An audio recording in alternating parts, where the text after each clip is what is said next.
Welcome to Unemployed and Afraid, a podcast that explores the glorious mess of building your own business with the people doing it. I'm your host and fellow business builder, Kim Curtin. Thank you for being here. Let's get into some good, honest, small business chat. Welcome to the stories of creating a thriving business, listener, brought to you with the mission of inspiring you to start and stay in business by never hiding the true experience, insights, and powerful learnings that will keep you moving forward. My guest today has a powerful perspective on what it takes to balance leveraging an opportunity with holding sight of the bigger picture and the unique why we have behind being in business for ourselves. In this chat with Marie, director of the Therapy Hub, you will hear about developing a portfolio business, information overload and its effect on imposter syndrome, navigating new service offerings in a cost of living crisis, managing a personal brand business alongside a traditional business, the impact of mental health care in our business ownership, and knowing when to stop scaling up. You will walk away from this chat with a sense of business solidarity and a renewed belief in how you may be able to move forward in your own business. The stories of others keeping it real do that for us. Let's get into the chat. Joining me today is Marie Vakakis, director of the Therapy Hub, a place to connect, grow and discover, offering mental health services including family therapy, teen and couples counselling, EMDR and autism and ADHD assessments in an inclusive environment. With an extensive team of highly skilled therapists, Marie has created a space to find support, compassion and creative ways to think about and work through problems and difficulties in order to start thriving. Ensuring that space is an LGBTQIA+ affirming and inclusive one who understand the need for culturally sensitive and neurodivergent affirming practice. You might find the Therapy Hub therapists using art, sensory toys, weighted blankets, board games, Lego, drawing, mindfulness, walking therapy, which all just sounds so wonderful, and so much more in sessions to help you feel engaged and supported. Beyond her practice, Marie hosts the podcast This Complex Life. She guest lectures at the University of Melbourne, trains school staff and workplaces in mental health and well-being, and making mental health education engaging and accessible for parents.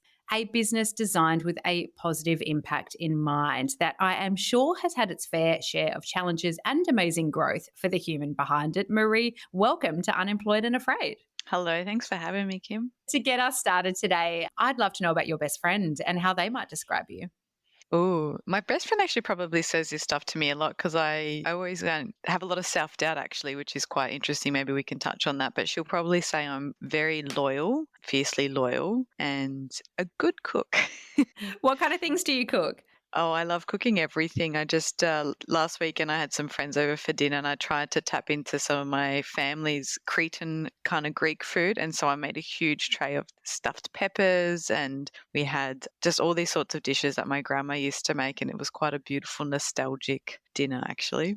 Oh, there's nothing like food nostalgia, is there? So what brought you, Marie, to starting your business? How did you find your way into it? What I'm hearing from other people who've done something similar, not just in the therapy space, but it started off as a bit of a side hustle. So I did work full-time for various different organizations over the years, and I ran the training part of what's now the training part of my business. I did that on weekends. So I would rent a community center, print out poorly made flyers, get the word around, maybe put something up on like Humanitics or Eventbrite and run mental health first aid training. So it started off just very small and then I moved into working as a contractor for someone else and doing 1 day a week on my own, and then slowly over COVID and working from home, it just most of it just really collapsed. All the training disappeared and I was just doing therapy, and now it's bringing that all to life with a team of other therapists, and then I do the training, the podcast, that sort of consultancy work as well. So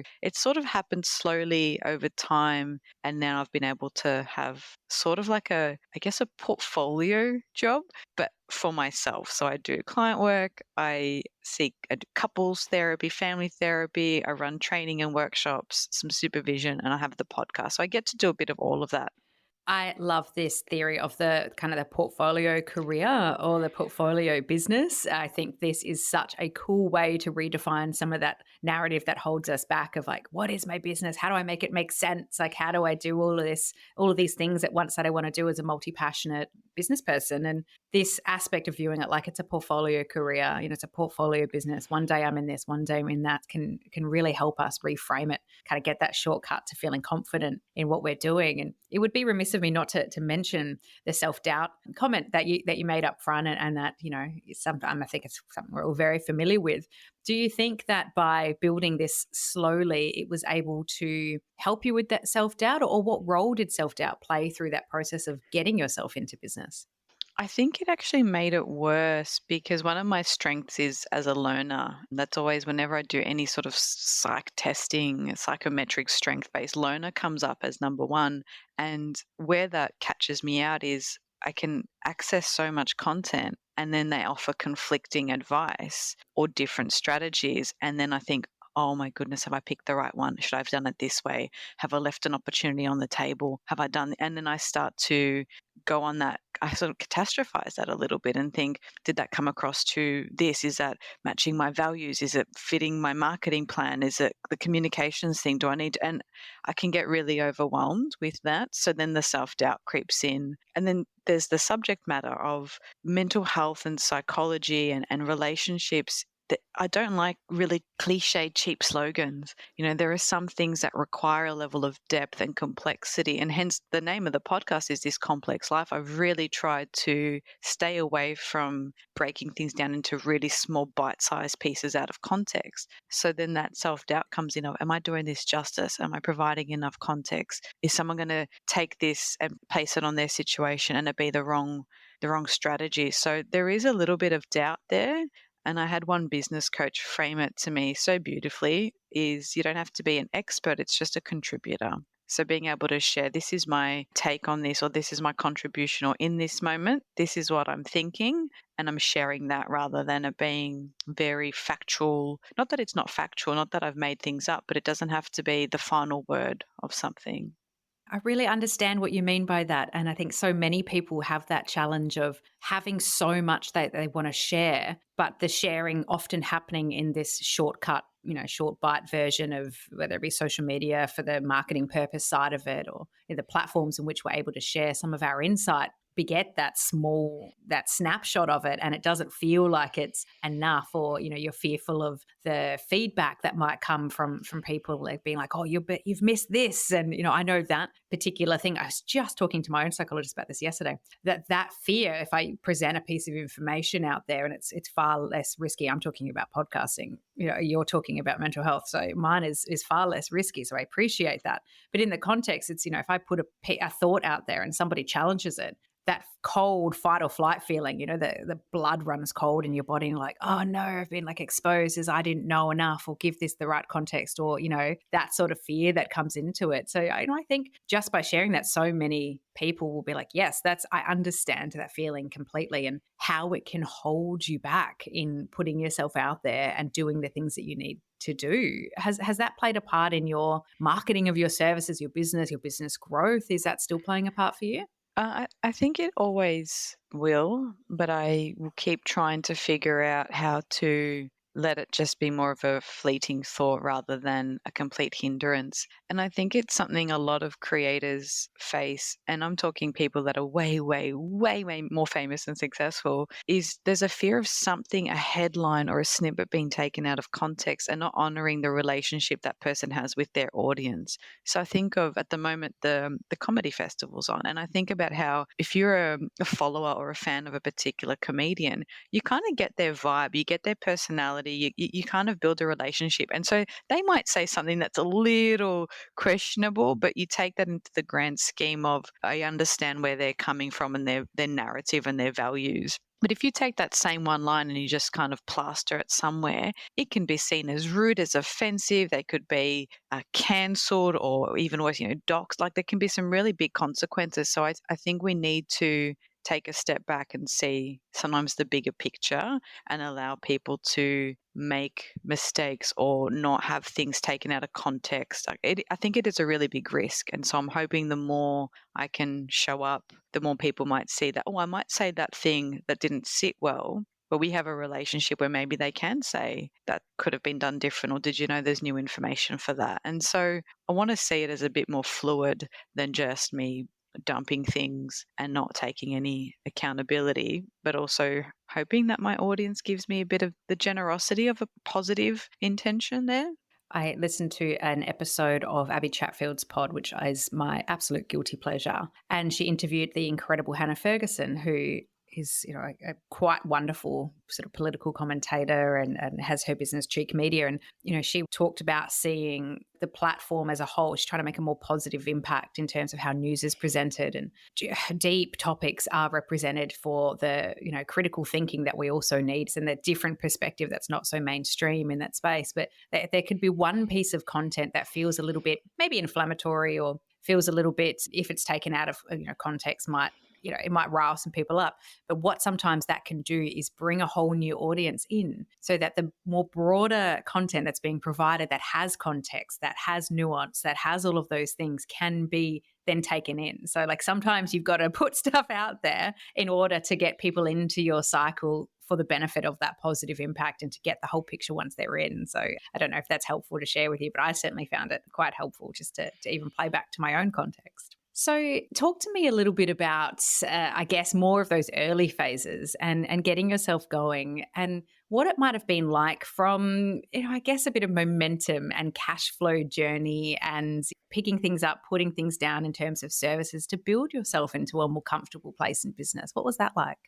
It's been a real roller coaster, and the balance I still try to find is what do I outsource versus what do I actually like, and how I look at return of investment. So there are some tasks that, maybe someone could do better than me, but I might enjoy it. So it's trying to balance the return of investment is not always financial, but I always have to keep that in mind as well, and trying to figure out what sucks my time that I hate. And so for me, that was bookkeeping. That was the first thing to go. Podcasting and editing, I'm still learning that, but I quite like learning it. So I know if I outsource that to a production company, they would provide a better quality product. But there's something fun around tinkering and learning the new software, and I kind of like that. So for now, I keep that. So that's been hard on a smaller kind of small detail bit of trying to figure out all of those things.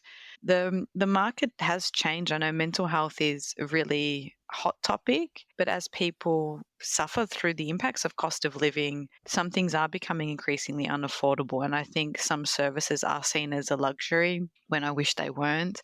So that has its impact. People are spreading out sessions, which they don't get the dosage maybe that they need. And that can be really hard, of knowing that they might need more, but they can't afford it, or it doesn't feel like a priority. And sometimes there is tough decisions to make there around, I might actually have to discharge someone, saying, if you're only coming every 2 months and I think you need fortnightly, I don't think I can help you in that time. This might not work out. And so there's some tough decisions to make around providing a good quality of care and understanding the financial impacts for clients. And then the training I run in schools, for example, teachers want it and they need it, but they've got a teacher shortage. So they can't release teachers for 2 days to do a 2-day training because they can't get the CRTs to backfill that. So there are some challenges in what people are needing, and when they need it most is sometimes when they're least able to access it. And so it's really tricky. There's the entrepreneurial side that tries to find other products. So I've got some on-demand things and some podcast episodes. I tried to meet some of that need. And then on the flip side, some people are just going without. And that's actually really hard. Yeah, of course it would be. So much playing against people in that space, and absolutely with those who are in business as well, thinking about where time and money is best spent. I can relate to the enjoyment of tinkering with editing, by the way. So I know what you mean. Teachers do a lot about cadence and how to conduct an interview or how to share a story. So I agree with you.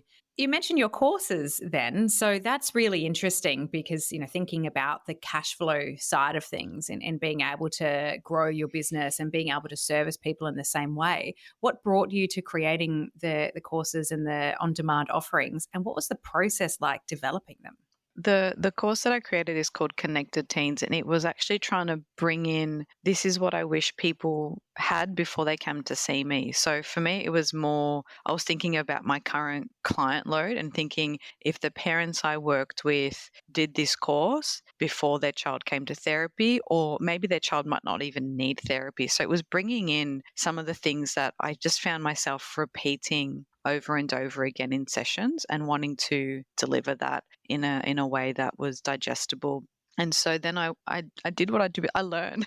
So I hit the books. I had to make a routine with the reward of a really tasty sandwich at the end of it, where every Saturday I would go to the library, a little bit of procrastinating and faffing about, and then I would hit the books. I would do the research. I would pull it together and make sure that what I kind of had in mind made sense from an evidence base. The program itself brings in different elements of different training of mine. So I'm family therapy trained as well as individual. So mental health, social worker, and family therapist. I was able to bring in some of that and then pull it all together and create the program. So I'm working on turning that into a book as well, but that's probably a little bit lower on the to-do list at the moment. So that was just one thing I was hoping to offer a bit of as a bridge for some people who wanted to digest the content anonymously and a little bit more affordably. So it's the cost of only a couple of sessions that otherwise would take me if I had to do that in session, maybe 6 sessions to get through that same content. Very practical question, but do you think taking yourself to the library and outside of your regular zone of work helped you in getting through the more laborious phases of developing course content? It did because I would find other things to do. So my brain just got used to, especially in that transition from outside of lockdown into a bit of routine. It was sort of still in that cusp where work, home, fun, so much was on my device and in one room. And so I sort of needed to break away from that and have a bit of a routine of I only did this at the library. So my brain started to make that association of, oh, this is what we do here. And the library I chose closed at, I think it was 1 o'clock. So it was only open from 10 till 1. So it really gave me a deadline. And I knew I got a really nice sandwich. It was, down near Lygon Street in Melbourne. So I had a little routine. So I managed to find a way to keep me focused with a little bit of a reward. And then my brain got used to that being a setting that's what we do. And I found it helpful. I'd do anything for a good sandwich. So that's always a really good thing to put at the end of it. So a smart idea with that. But how long did that process take you? It took so long. So probably was close to maybe 10 library sessions and then a lot of extra work at home. So the work at the library helped get me into a bit of a routine with it and made it front and center. And then I would work on it outside of that. And then I did prior to that, I did a small course on course creation. So it was one with another therapist in the US. So I really felt that I needed someone who understood the respect that we have for our audience. And it's not like how to be a social media content creator. There was something more, I guess, I was more protective of my audience. So I wanted someone who understood that and understood adult learning principles. And so I did that course to then also get me some help into creating it. So it took months. And I don't know if the return on investment's been there. Well, it definitely hasn't been there in a financial sense. It did help me refresh my knowledge on stuff, and that was always helpful. But who knows? It might turn into a success. Well, this is the great thing about these digital products that can be developed is, we have the opportunity, of course, to update them if we need to with relevant research or new learnings. But once they're there, they're there. There's no time limit on selling them. But how have you gone about selling them and getting it in market? Not very well. I'm not an expert in marketing, and so much of the effort went into the creation, and then what flopped is the communication of that. So I'm working on trying to promote that through some of my channels at the moment, but it's really making sure that it feels valuable to people. So it's not a strength of mine, and I think as a small business owner, I wear so many hats that it's really hard to go all in on one component of the business when I still have a full client load. I've got a team that I'm responsible for. There's so many other things that tends to fall by the wayside a little bit. So I'm not sure. I wish if someone knows, please let me know. But Oh, no. I'm sure you'll have a few people slide into the DMs to chat about that. I've got a lot of incredible marketers listening who are probably like, oh, I've got all these ideas for you. So please reach out to Marie if you've got something to offer there. But you mentioned your team there, and in our sort of chats before, I know that has been a big part of your business as well. So creating a structure in which it's not just you seeing clients and developing these assets digitally and the ebooks and the resources. You now have a growth in the business where you have a team servicing clients as well that you're bringing together for this kind of shared mission. What was the experience like first making the decision to bring team members on? And how has that affected you personally? How have you grown or been challenged through that process?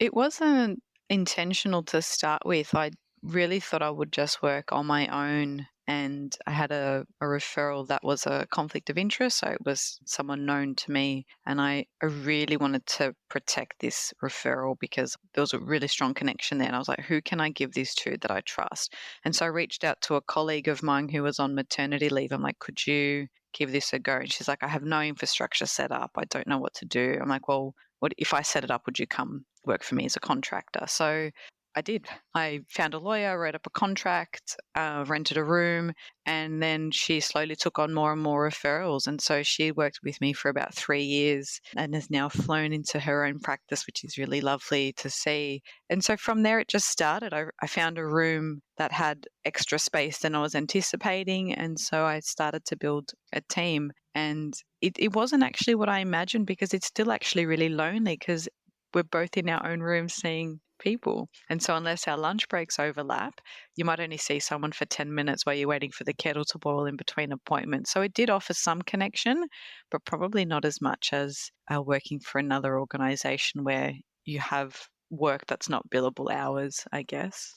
And how has it been then considering that experience for others as well? And I know this can be a bit of a stretch sometimes for many of us where, you've got your own management of self and your own kind of management of energy, and you've got the broader business that you're protecting the reputation of. And then you need to rally your team, even if they're contractors, behind a shared vision. And that can be a big step out to the left, or to the right for somebody, depending on the experience that they've had. But how have you stepped into that role as a director, as well as then still seeing your own people and servicing your own people? I think it's constantly evolving, and I lean on my strength, which is, I guess, learning is one, is I'm open to doing it different. So I binge listened to leadership podcasts. I was reading Brene Brown's Dare to Lead. I had business coaching. Like I did as much as I could to try and get that right and be open-minded to receiving feedback on how to do it differently. So that's really hard. And the courage to be disliked is so hard. So actually being able to say, this is not okay, and someone be disappointed with that, I think it's something a lot of us really don't enjoy. And so when it comes down to clinical issue, and that's a lot more serious, there's a lot less wiggle room, but trying to find sometimes a compromise or make someone happy and then think about the business and its viability and making sure it's fiscally sound, because if it collapses, half a dozen people lose their jobs. So there's a lot of responsibility there that people don't see and a lot of context behind what I'm sharing that people don't know. And I think it's a constant balance. It's really tricky to balance that and to have colleagues who are peers who are also really lovely to be around, that I want to be friends with everybody, but I can't. Like there's actually quite a lot of thinking that goes into how to navigate that all the time. It's really quite tricky. You've mentioned, well, I guess a term that I think is really, really interesting through a couple of sharings in your story, which is about the loneliness in business, and be that the loneliness in separation from your team members and staff, through to just that experience of self-doubt and how lonely that can be. What have been some of the measures that have been in place for you to combat some of that isolation feeling that so many of us experience in business? It was worse when we were in lockdown and I couldn't go to my regular kind of coping strategies. So now that things are in full swing back to normal, I do prioritize, like I go to a gym class and I go to a yoga class. So I do have familiar faces and a bit of connection in those places. I have like some peer supervision groups. So for those who don't know, for therapists, we have a mandated amount of hours that we have to do supervision. So we discuss difficult cases or tricky concepts or things like confidentiality, consent, maybe a theme or a topic. So I have a group that I've been going to for about 4 years. So I keep regular to that. So I have colleagues and peers, but they're not in my immediate like employ.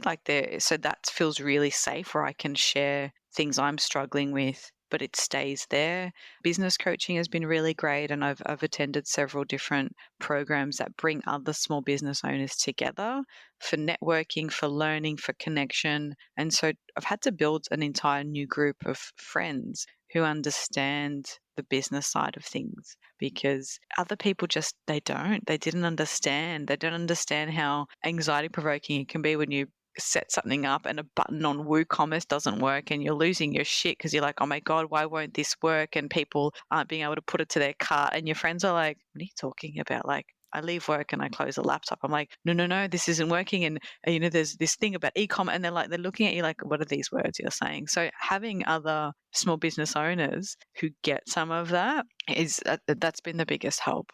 Oh, I couldn't agree more. Some of the things I think about when I'm asked, how are you? What have you been doing lately? And I'm like, well, I lost 3 days trying to figure out how this integration works into my website. Or, it's such a naff thing, but it's such a big experience in the moment because everything is so large. All those micro moments are such big potential, make or break, but also growth stages as well. So I totally understand. And that community of having places to go and people to talk to is just so important.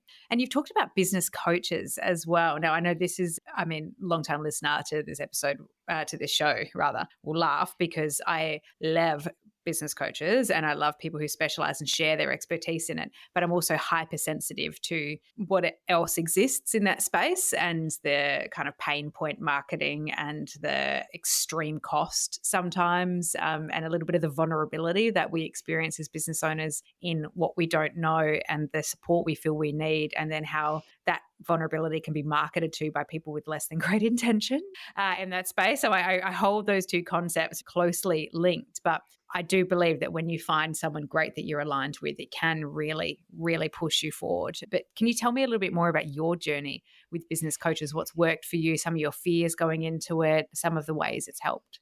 Yeah, so I started off right back when this was just the things with the side hustle with the lowest, smallest package. And I think it was something that was once a month, a group coaching call, and like a credit for an on-demand pre-recorded webinar. And so that felt, I think it was very cheap. It was less than $100 a month.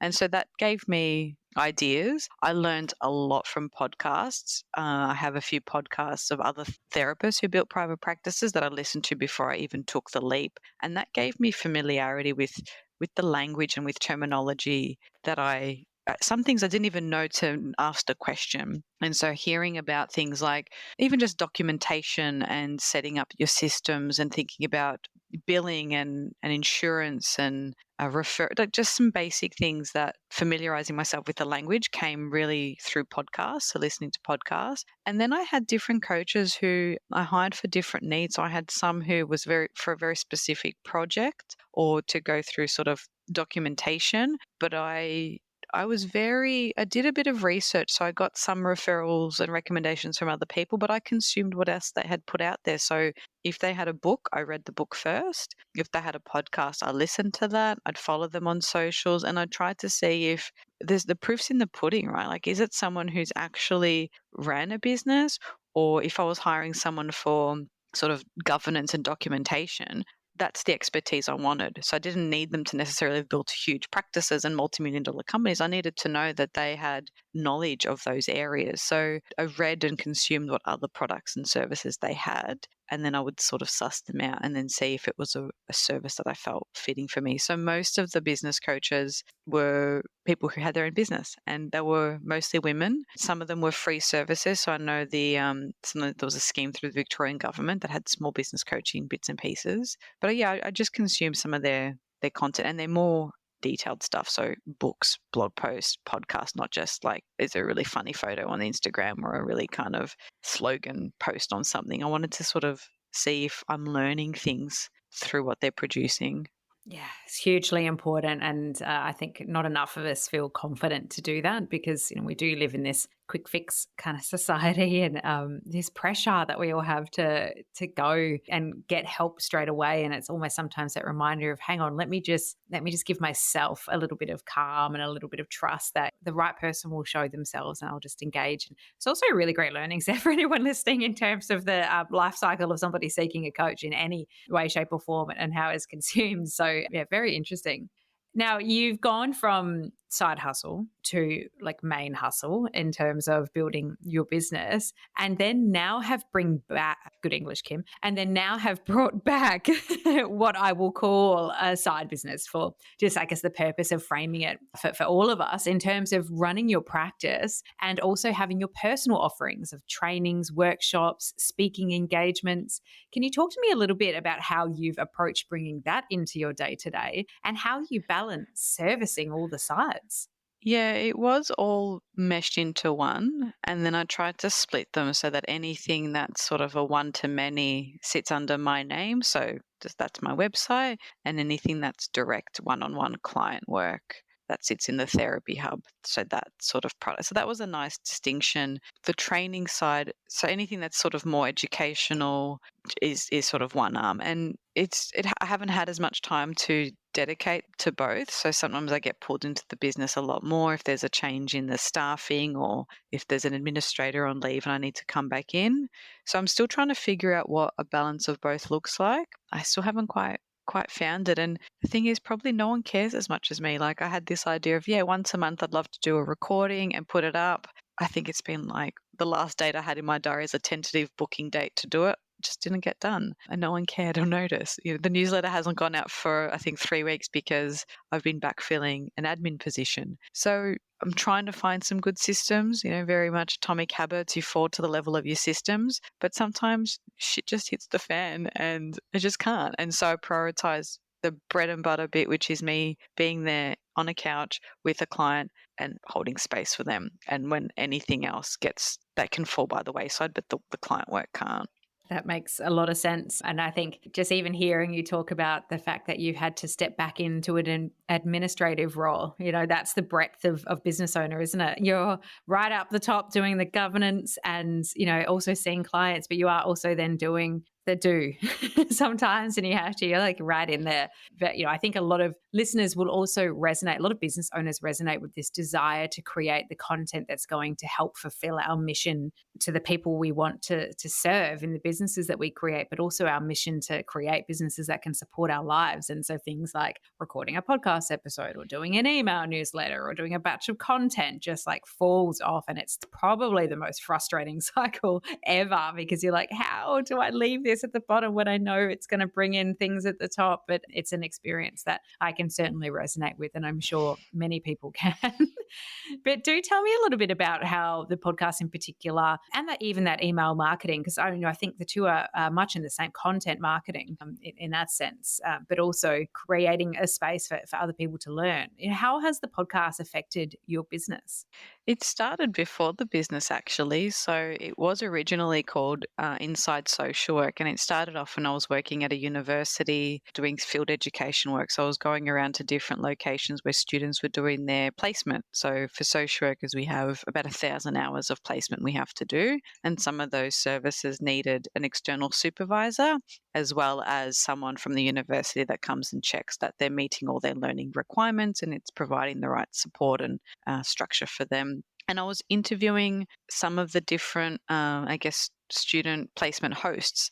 So those first few interviews were awkward and clunky and took way too long to edit. And there was one place I rocked up to, I forgot my microphone. So, I just pictured it being something I could share with my small cohort. I think I had about 40 students that year that they could just listen to and kind of hear what was out there. And slowly, I got more excited by it. I got to reach out to people and hear the amazing work that they were doing. And it served that audience well, but I offered no product or service for them. So apart from supervision, which graduates can't afford to pay for it themselves, and a lot of organizations provide it in-house, there was nothing. So I was doing all this work for something that just kind of floated out there. And so I made the decision about a year and a half ago to change it into something that serves me better now, which is the relationships and one-on-one client work, but still using that audience. So I'm trying to have conversations with, still often within mental health, but sometimes it's relationships, substance use, sort of things around our general well-being that a practitioner could listen to and think, oh, this gives me some really good tips on how to work with a client. And the general public can listen to and find something useful. So the audience has shifted slightly, but instead of asking someone about their journey into becoming a therapist or their journey into being an AOD worker, I'm not focusing so much on their journey. I'm focusing on their expertise, so the subject matter. So that's sort of tweaked slightly. The impact, I don't know if the return on investment has been necessarily financial, but it does help with the loneliness. So it gives me a chance to connect with other people. I like the creative bit of learning the new tech. Sometimes I find it overwhelming and I have a mini meltdown when I flipped from one editing software to another. The learning curve again was everything just took so much longer. But it's been a chance to meet other people, to connect. But I get to stay current. So I get to tick that love of learning, or I get to talk to someone about an area that I really want to know stuff about. And now I'm doing some more solo episodes. I have a little segment like an Ask Marie, and people send in digital like letters or emails or an online form. They come through different ways, and I pick one of those to sort of answer like a listener question. So I get to connect with my listeners, provide something really valuable, and then interview some really sometimes not very well known people who are doing really great work, and sometimes people who are a little more well known. So it's a bit of a mixture.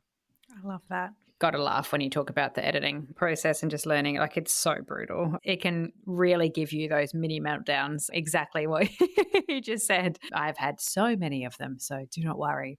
So, look, listeners of this show, they will know how much I advocate for mental health care in all areas. It's something I'm not shy about in terms of my own need to constantly deep dive into the vulnerabilities that running a business brings up and get external support from a professional as much as possible. And, I think it's just hugely helpful in the context of running a small business to invest in mental health support as much as possible. And I appreciate that these things are not that possible for everyone because of the current state of the healthcare system. I mean, my own experience of getting a mental health care plan from my GP was unsettling, to say the least. I was, triple questioned about whether or not I actually needed one or had gotten one from elsewhere, and all of those aspects. So I know it's not easy, and it is a tough landscape to navigate. But as somebody who, speaks with people, who supports people, who understands this industry inside and out, what would you say to the business owner considering mental health support?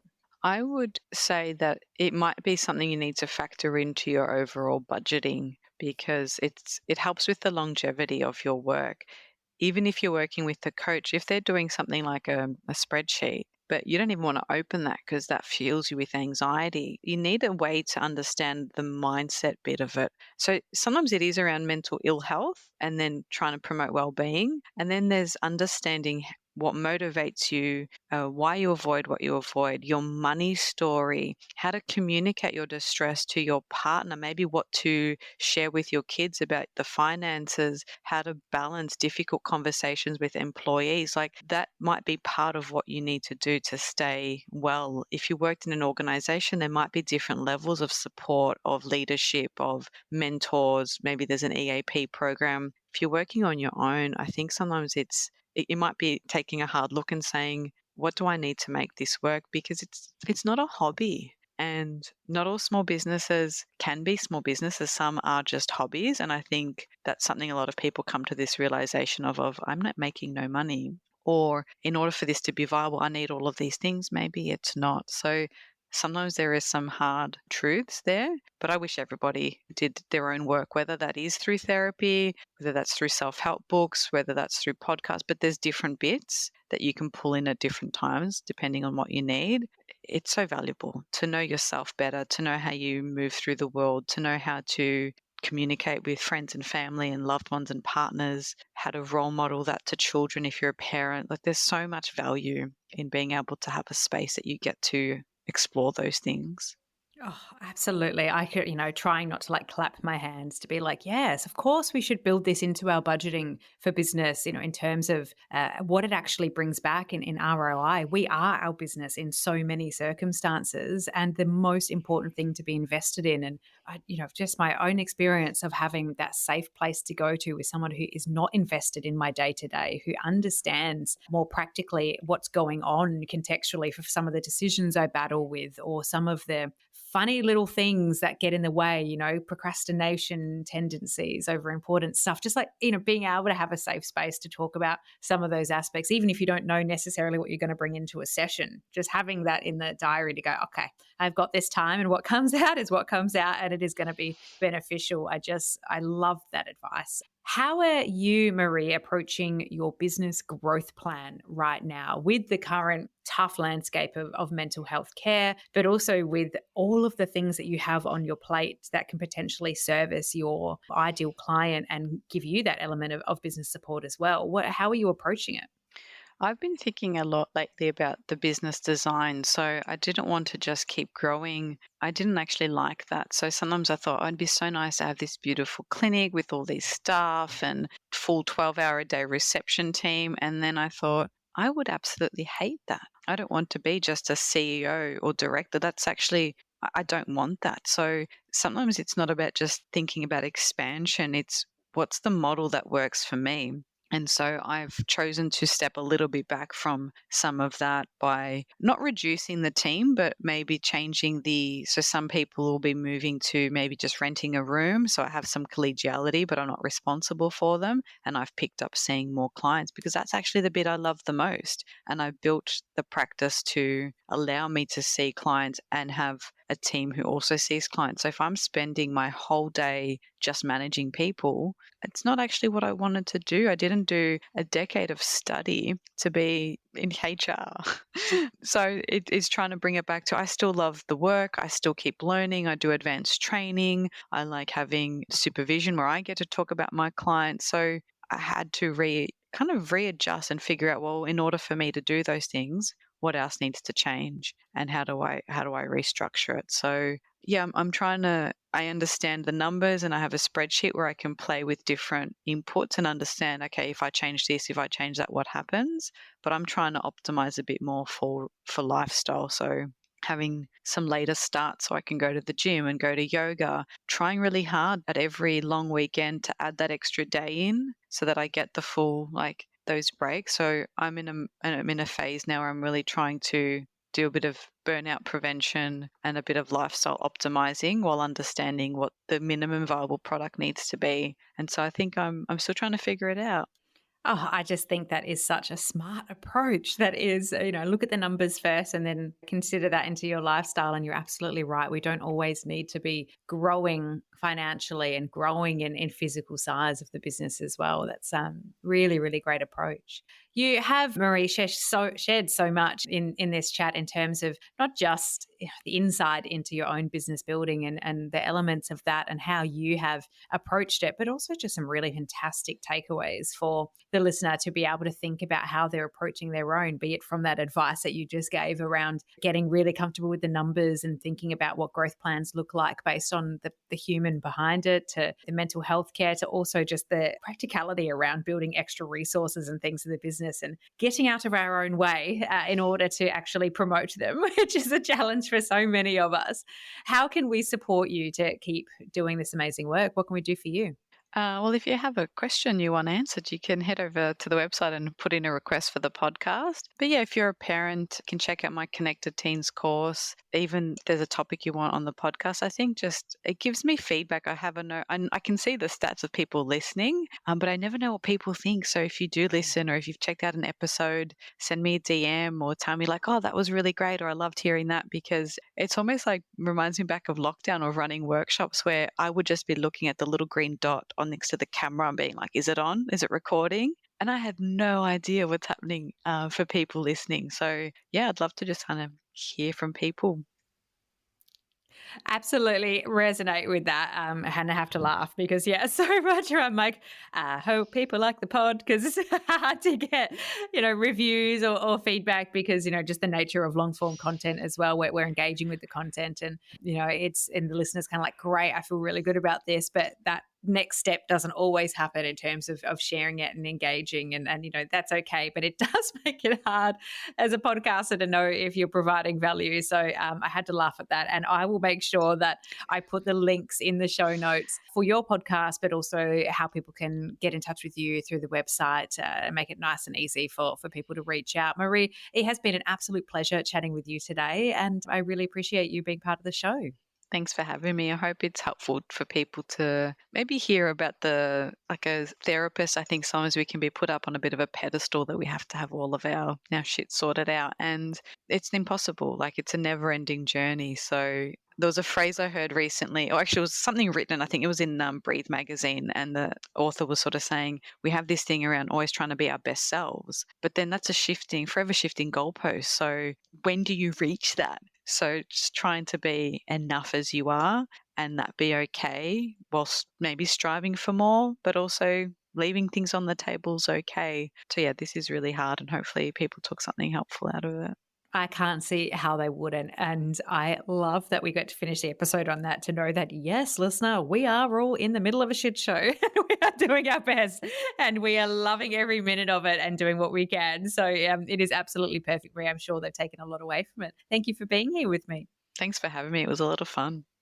Thank you for listening to Unemployed and Afraid, the podcast for small business builders with your host, me, Kim Curtin. If you love it, you can say thanks with a star rating and a review. And of course, join the community on Instagram, TikTok, Facebook, and LinkedIn. Find us at Unemployed and Afraid wherever you're hanging out, and I'll see you there.